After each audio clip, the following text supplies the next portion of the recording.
চলছে বালি ব্রিজের সংস্কার। ব্রিজ বন্ধ 100 ঘন্টা। বন্ধ হয়েছে সেতুতে ভারী যান চলাচল। একদিকে দক্ষিণেশ্বর থেকে বালিগামী রাস্তা বন্ধ, আর অন্যদিকে ডানকুনি শিয়ালদহ শাখায় রেল লাইনের মেরামতিতে গন্তব্যে পৌঁছতে বিলম্ব নিত্যযাত্রীদের। রাস্তা জাম ছিল, এই রাস্তাটা বন্ধ ছিল, পুরো জাম।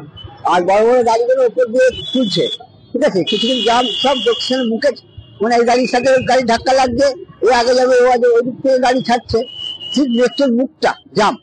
আগে আসতে আমরা 8:30 আসলাম ট্রেনে, এবং আমাকে বাড়ি থেকে ভোরবেলা বেরোতে হচ্ছে, ভাড়া আসছে। প্রথমে অটোলা আসলাম, রত্তরা থেকে আসলাম কাহাতে, আমার এখানে গাড়ি ধেড়ে এখানে বসলাম। এখন এইখান থেকে আমরা যাবো। সমস্যা দেখা যাচ্ছে। কাজ শুরু হয়ে গেছে, তবে যত দ্রুত এই কাজ শেষ করে স্বাভাবিককরণ হবে ট্রেন চলাচল, এমনটা কিন্তু জানানো হয়েছে পূর্ব রেলের তরফ থেকে। তবে এখনো পর্যন্ত যে আপ এবং ডাউন লাইনে প্রায় 22 জোড়া লোকাল ট্রেন পুরোপুরি বন্ধ রাখা হয়েছে। সেক্ষেত্রে একটা যাত্রীদের একটা কিন্তু সমস্যা দেখা দিয়েছে। ঠিক সময় মিলছে না কোনো বাস। সেতু সংস্কারের জেরে বালি থেকে কলকাতাগামী রাস্তায় দুদিক থেকে যান চলাচলের জন্য ব্যাপক যানজট। কর্মব্যস্ত সকালে ব্যাহত জনজীবন। ঠিক সময় পড়ুয়াদের স্কুলে পৌঁছতে দিতে হিমশিম খাচ্ছেন অভিভাবকরা। ঘুরপথে স্কুল পৌঁছতে দেরি হচ্ছে অনেকটাই।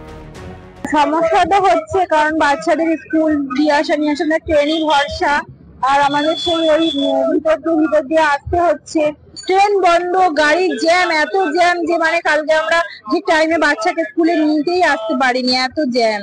প্রচুর পরিমাণে অসুবিধা হচ্ছে, হেঁটে হেঁটে আসতে হচ্ছে এতটা রাজচন্দ্রপুর থেকে বালিঘাট পর্যন্ত স্কুলে বাচ্চাকে নিতে। বালি হলতে জ্যামে ফেসে গেছে, গাড়ি পাওয়া যাচ্ছে না।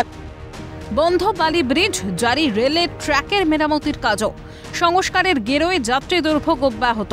বিকল্প পথে অতিরিক্ত যানজট, তাই মেলেনি কোনো সুরাহা। 27 জানুয়ারি ভোর 4টের পর পরিস্থিতি স্বাভাবিক হলে যাত্রী দুর্ভোগ কমে কিনা সেটাই এখন দেখার। দেবকুমার দেওর রিপোর্ট, ক্যালকাটা নিউজ।